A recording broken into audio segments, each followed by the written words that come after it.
Nesse vídeo eu vou te contar o erro que pode te fazer perder a receita toda. E é muito importante conhecê-lo para evitar de cometê-lo, certo? Assim você evita frustrações e desperdícios. Se ainda não está inscrita, inscreva-se agora. Eu sou Gabriela e aqui eu te mostro que pães e bolos perfeitos sem glúten existem e te ensino a fazê-los. O primeiro pilar do meu método é conhecer.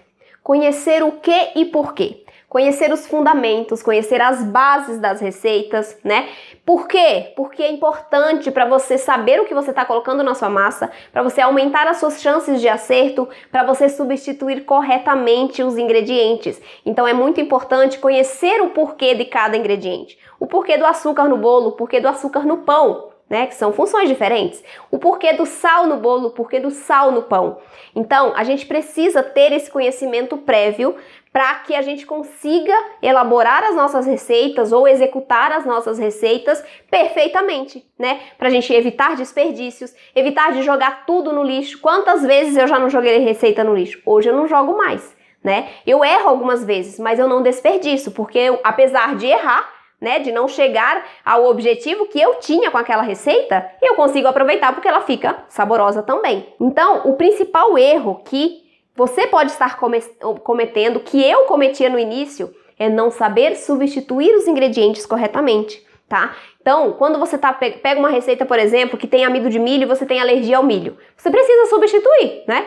Só que o milho, ele está presente no amido e pode estar presente na goma xantana. Então, quando você tem dois ingredientes com funções diferentes dentro da sua massa e você não tem o conhecimento de qual é a função de cada um, o porquê que cada um está ali na sua receita, você não sabe substituir conscientemente. E essa substituição errônea que você pode fazer pode te custar a receita inteira. Eu já fiz isso, eu já substituí erroneamente e a minha receita foi toda pro lixo. Então, esse conhecimento... eu sempre falo isso, eu sei que você já pode ter ouvido eu falar em algum vídeo, que você precisa conhecer pelo menos os ingredientes básicos que você usa mais no seu dia a dia e não precisa conhecer a fundo cada ingrediente. Você conhece as funções principais nas receitas de pães e de bolos, né? Nas massas de pães e de bolos. Isso já vai ser um pulo muito grande, um salto muito grande para você nos seus preparos, nas chances de acerto das massas. Então é importante, o pilar conhecer não está no meu método por acaso. Ele é o primeiro, né? Veja só, o meu primeiro pilar é conhecer, não é executar a receita. E você precisa conhecer as bases, conhecer os fundamentos, para depois, com esse fundamento já fixo na sua cabeça, né? Já tá ali, você já sabe o que você tá fazendo, você vai lá e executa a receita corretamente, né? Então, substituir os ingredientes é uma necessidade de muitas pessoas, pode ser a sua também, só que para substituir corretamente você precisa ter esse conhecimento prévio por trás. Por isso que eu recomendo sempre que você estude um pouquinho sobre os ingredientes, que você conheça as farinhas principalmente, né, que você está utilizando, porque nas farinhas sem glúten, né, a gente tem uma variedade muito grande. E se você não sabe para que serve cada uma que você está colocando na receita, você vai errar se você substituir errado, tá bom? Então é muito importante conhecer. E esse pode ser um ponto cego para você, como é para muitas pessoas, né? Para muitas pessoas, não é importante conhecer o ingrediente. O importante é saber qual é a ordem indicada, seguir ali a receita direitinho, qual é o ingrediente que tem que colocar, né? A quantidade. Então, para muitas pessoas, isso é um ponto cego. Nem sabe que precisa conhecer para acertar, né? Então, quando você conhece, você aumenta as suas chances de acerto e aumenta, né, a sua possibilidade de consumir algo saboroso, realmente macio, fofinho, né? Que realmente te traga aquela satisfação de comer alguma coisa sem glúten, né? Ou que você sentia falta com glúten, por exemplo. Quantas coisas! Sonho é o meu principal, que eu amava sonho, né, antes de ser diagnosticada com doença celíaca. Depois que eu tive o diagnóstico, eu tive que tirar o sonho da minha vida, então eu nunca mais comi. E me fazia muita falta, porque para mim o sonho de padaria, ele me remetia à infância, a lembranças legais, a lembranças boas, lembranças de família, de amigos, né, de comer junto ali. Então, eu queria essa sensação de volta. Então, eu criei a minha receita de sonho e ela é perfeita. Só que eu só consegui fazer isso porque eu conheço as bases. Eu conheço os fundamentos de cada receita, de cada ingrediente. E você também é capaz de fazer isso. De criar uma receita que você consumia lá na infância, que tem glúten, né? E que você não consome mais há muitos anos. Então você também tem essa possibilidade, você também é capaz de fazer isso, desde que você aprenda os fundamentos. E eu sei que você sabe que as receitas sem glúten, elas têm uma quantidade maior de ingredientes. E ingredientes diferentes também, né? Lá na confeitaria, na panificação com glúten, com farinha de trigo, a gente nunca tinha ouvido falar de goma xantana para receita, né? De colocar um ácido na receita, não é mesmo?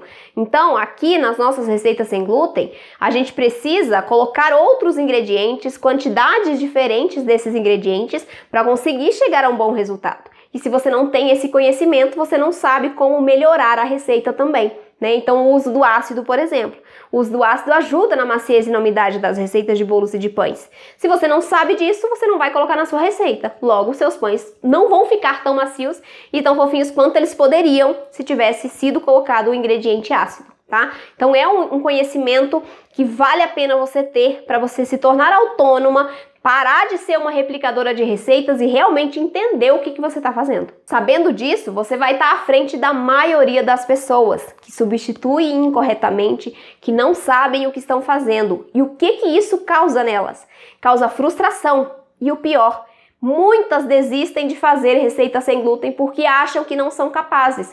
Ou porque acham que a receita sem glúten não é gostosa, que não vale a pena fazer aquilo.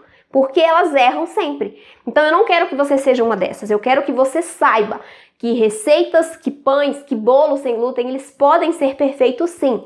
Só que para isso você precisa se dedicar um pouquinho, tá? A entender mais os fundamentos ali por trás das receitas. Então, pensando em te ajudar mais, amanhã eu vou liberar um vídeo sobre o mix de farinhas. O mix de farinhas sem glúten perfeito para as suas receitas, tá? Então você vai conhecer ali os fundamentos, os tipos de farinhas e como combinar essas farinhas para fazer o seu mix sem glúten perfeito. Mas para isso você precisa estar inscrita no canal. Então se você ainda não é inscrita, inscreva-se agora no botão que está aqui abaixo. Somente assim você vai conseguir receber as notificações sobre o vídeo de amanhã. Então inscreva-se e entre para essa família. Se inscreveu?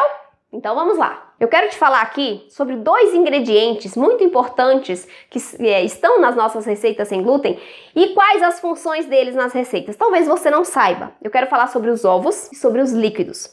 Os ovos. Você acha que os ovos somente estão ali para juntar os ingredientes, né, para dar mais maciez? Também. Mas os ovos auxiliam na coloração, na liga, na umidade, na estrutura dessa massa. Então, todas as receitas que levam ovos, né, eles vão entrar com essas funções e com outras, claro, né, depende da receita, mas essas funções principais. Então o ovo não entra ali para unir os ingredientes, ele entra também para unir, mas ele entra para dar outras características na massa. Os líquidos não estão ali para juntar os ingredientes, somente eles estão ali também para trazer umidade, para ajudar na evaporação e no crescimento da massa dentro do forno, né? Então nós temos funções específicas e não é uma só, né? São várias funções dentro de cada ingrediente e cada um vai contribuir com um pouquinho dessa função na receita. Por isso cada um é muito importante, certo? E quando você vai substituir um, você precisa saber as características que ele agrega para pegar outro que agregue características similares, porque senão você vai trocar o açúcar por adoçante e seu bolo vai ficar seco, tá? Então é muito importante você conhecer os fundamentos, as bases dos ingredientes e também dos métodos de preparo das receitas sem glúten. E por que isso é legal? Pelo menos pra mim, né? Porque pra mim isso me deu liberdade. Isso me deu liberdade pra fazer a receita que eu tenho vontade, a receita que eu sinto falta, como a do sonho, né? Isso me deu liberdade pra fazer a receita que eu tenho vontade, a hora que eu tenho vontade. Pra quem eu quiser, pra minha família, né? Pros meus amigos, pros meus colegas. Então, essa liberdade que eu tenho hoje, eu quero que você tenha também. Porque não tem dinheiro no mundo que pague você ir lá na sua cozinha. Ah, hoje eu tô com vontade de fazer um sonho. Vou lá na cozinha, faço o meu sonho, asso o meu sonho, frito o meu sonho, recheio com doce de leite vegetal, sem leite animal, né? Então, essa liberdade de fazer o que você quer na hora que você tem vontade, não tem dinheiro que pague. E se você souber os fundamentos, se você seguir o método, né, acompanhar ali todos os vídeos que eu vou passando, né, que eu tenho dado pinceladas de todos esses ingredientes já há muito tempo. Então, Tem vídeos ali específicos sobre cada ingrediente. Se você conhecer o mínimo, você vai ser capaz de fazer também os seus pães e bolos perfeitos sem glúten. E amanhã eu vou te falar como você pode chegar ao seu mix de farinha sem glúten perfeito. Se inscreva no canal, eu sou a Gabriela, pães e bolos perfeitos sem glúten existem e eu te ensino a fazê-los. Já aproveita para me seguir no Instagram, @GabrielaGregolin. Um beijo, até amanhã.